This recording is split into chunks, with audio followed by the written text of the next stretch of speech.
परिचय। ऋतिक ने अपने और अपने दोस्त के लिए कॉफी बनाई।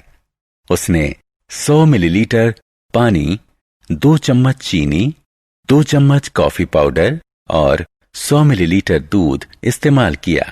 अगर उसे 10 व्यक्तियों के लिए कॉफी बनानी हो तो हर सामग्री की कितनी मात्रा में आवश्यकता होगी?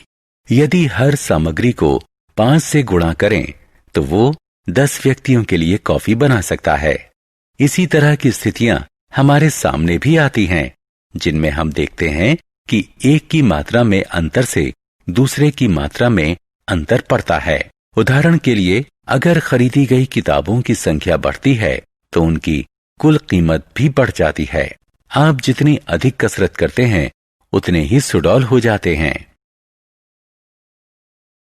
उद्देश्य। इस पाठ के अंत में आप निम्न करने में सक्षम हो जाएंगे: भिन्नता की अवधारणा पर चर्चा करना, समानुपात को परिभाषित करना, प्रत्यक्ष भिन्नता के अंतर्गत समस्याएं सुलझाना, विलोम अनुपात को पहचानना, विलोम अनुपात के अंतर्गत समस्याओं का मूल्यांकन करना। समानुपात।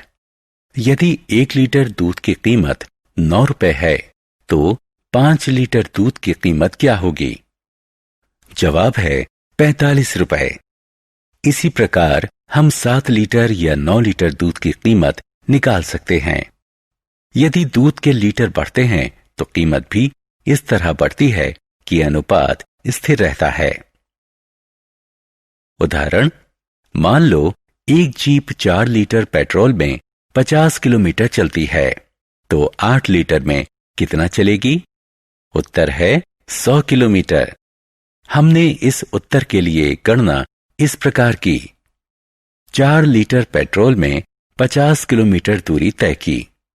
8 लीटर पेट्रोल 4 लीटर का दुगना है तो 50 गुणा 2 बराबर 100 किलोमीटर। मान लो पेट्रोल की खपत है x लीटर और उससे तय की गई दूरी है y किलोमीटर, तो निम्नलिखित तालिका पूरी करें।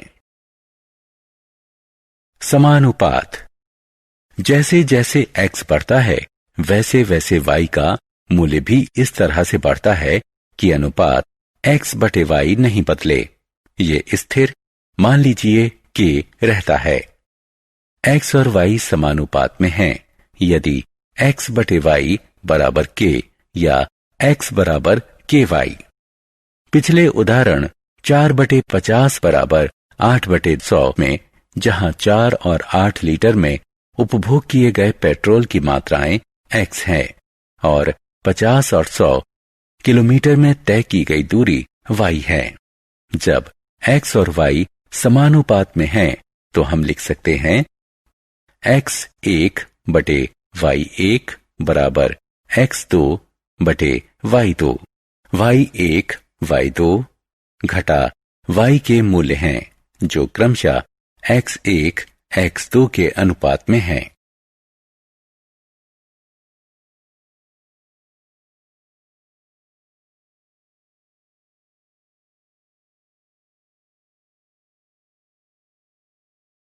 उदाहरण 2, 50 मीटर ऊंची एक मीनार की 35 मीटर लंबी परछाई पड़ती है, तो समान परिस्थितियों में उस प्रकाश स्तंभ की ऊंचाई क्या होगी जिसकी 45 मीटर लंबी परछाई पड़ती है?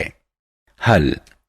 मान लीजिए प्रकाश स्तंभ की ऊंचाई है x मीटर।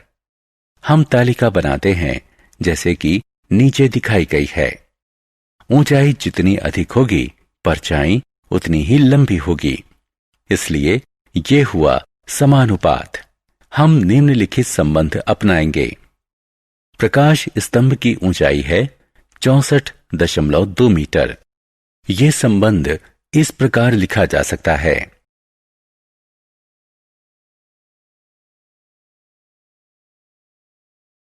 उदाहरण, एक विमान 520 किलोमीटर प्रति घंटा की समान गति से उड़ रहा है। 45 मिनट में वो कितनी दूरी तय करेगा? 500 किलोमीटर की दूरी तय करने में उसे कितना समय लगेगा? हल। मान लीजिए 45 मिनट में तय की गई दूरी x किलोमीटर और 500 किलोमीटर की दूरी तय करने में लगा समय y मिनट है। चूंकि गति समान है, इसलिए तय की गई दूरी समय के समानुपात में होगी। यहां x बराबर 390 किलोमीटर मिलेगा। एक विमान 45 मिनट में 390 किलोमीटर की दूरी तय करता है। चूंकि गति समान है, तो तय की गई दूरी समय के समानुपात में होगी। यहां y बराबर 57.69 किलोमीटर मिलेगा। विमान ने समय लिया 58 मिनट। विलोम अनुपात। दो मात्राएं कभी इस तरह से भी बदल सकती हैं, जिसमें एक मात्रा बढ़ती है और दूसरी घटती है। जैसे ज़ेरॉक्स प्रतियों की संख्या बढ़ती है और लागत कम हो जाती है। इसी प्रकार श्रमिकों की संख्या बढ़ती है और काम खत्म करने में लगने वाला समय घट जाता है। उदाहरण, एक हौद को 2 घंटे 30 मिनट में भरने के लिए 5 टैंकर चाहिए। उसी तरह के यदि केवल 3 टैंकर हों, तो हौद भरने में कितना समय लगेगा? टैंकर जितने कम होंगे, हौद भरने में समय उतना अधिक लगेगा। तो ये विलोम अनुपात हुआ। इस तरह 3 टैंकरों को हौद भरने में लगे 4 घंटे और 10 मिनट। विलोम अनुपात। उदाहरण, एक कक्षा में 30 छात्र हैं। उनके लिए 18 मेजों की जरूरत है। अगर 15 छात्र और आ जाएं, तो कितनी मेजों की जरूरत पड़ेगी? छात्रों की संख्या बढ़ेगी तो कक्षा के लिए जरूरी मेजों की संख्या भी बढ़ेगी। ये समानुपात है। इस तरह जितनी मेजों की जरूरत पड़ेगी, वे हैं 27।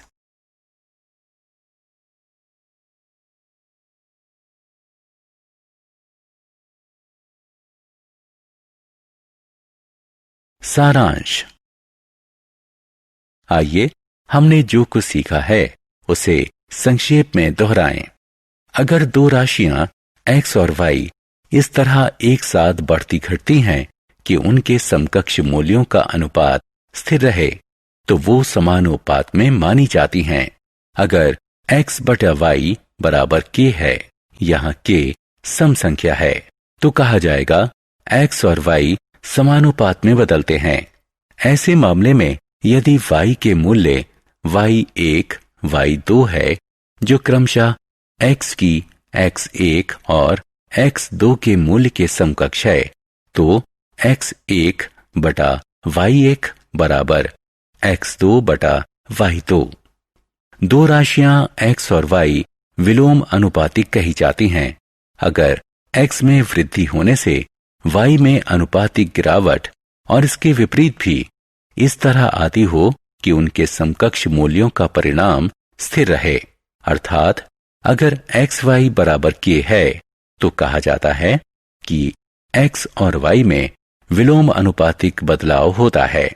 इस स्थिति में यदि y1, y2, y के मूल्य हैं जो क्रमशः x के मूल्य x1, x2 के समकक्ष हैं, तो x1, y1 बराबर x2, y2 या x1 बटा x2 बराबर y2 बटा y1।